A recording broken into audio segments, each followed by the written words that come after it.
Okay, so this video can service both 8th grade and also 11th grade. So this is for both of you guys, okay? Coming to the New World, the starting of American history. Welcome to the first video. Why would people from the Old World come all the way to the New World, come across the ocean? And why would they interact with Native Americans that lived in this area? Well, as many of you guys know, Rome, we're going to go way back when. I'm going to start with you guys at the beginning, okay? So Rome conquered all this land here. All this used to be Rome, okay? In about 400, I forgot the top of my head. 480, 70, something like that. 400 years BC, AD, Rome fell to barbarian attacks that were attacking Rome. Okay? And all these nations throughout Europe that relied on Rome for protection now had to rely on themselves.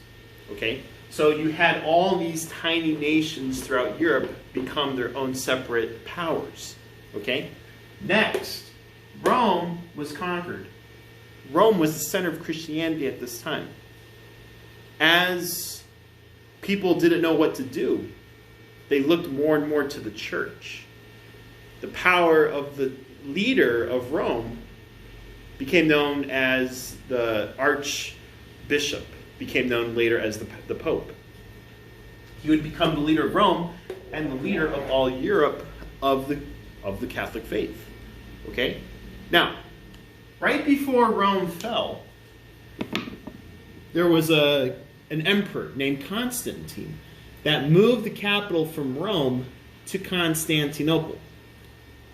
Once Rome fell, that part of the empire was still very strong, still very safe. That empire, under Constantine, he died. Other emperors began. Constantinople began to be known as the Byzantine Empire, began and tried to recapture all this land, and they would. They actually reestablished the Roman Empire for just a little bit. But later then they would fall. Okay?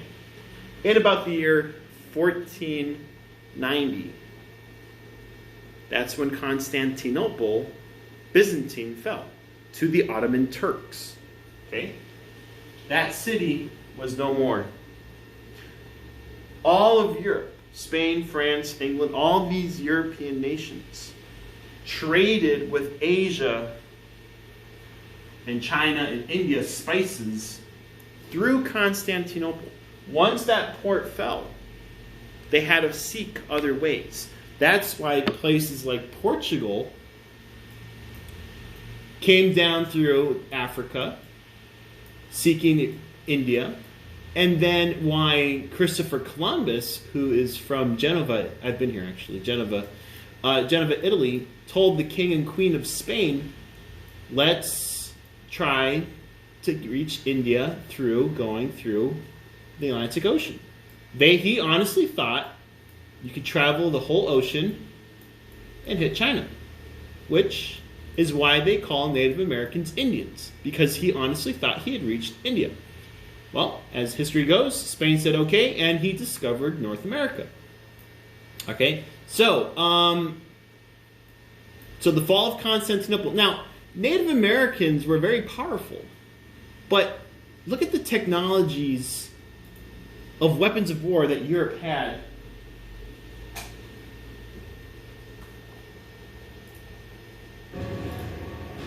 Up to 100 feet high. Okay, these are the Turks conquering Constantinople. Mehmet's big challenge was to bring down the walls of Constantinople. No one had ever defeated the walls of Constantinople. Now, a devastating new use of weapons. Non-stop artillery bombardment. The key to the future of war. Artillery becomes the king of battle. And it's proven at Constantinople.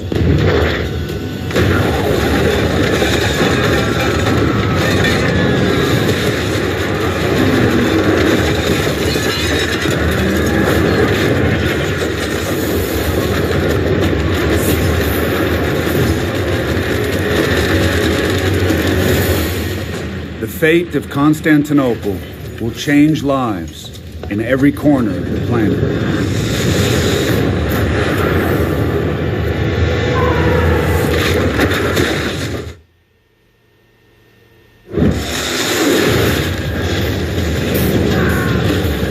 Mankind's destiny can turn on a single battle. If the walls of Constantinople fall under bombardment by the Turks, the world will never be the same again. 69 cannons. Dedicated teams working in shifts.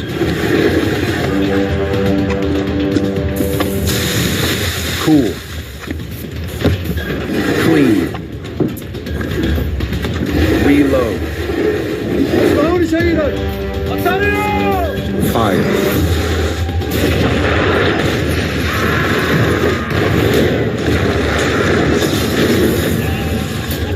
Each cannon packed with up to 10 stone balls.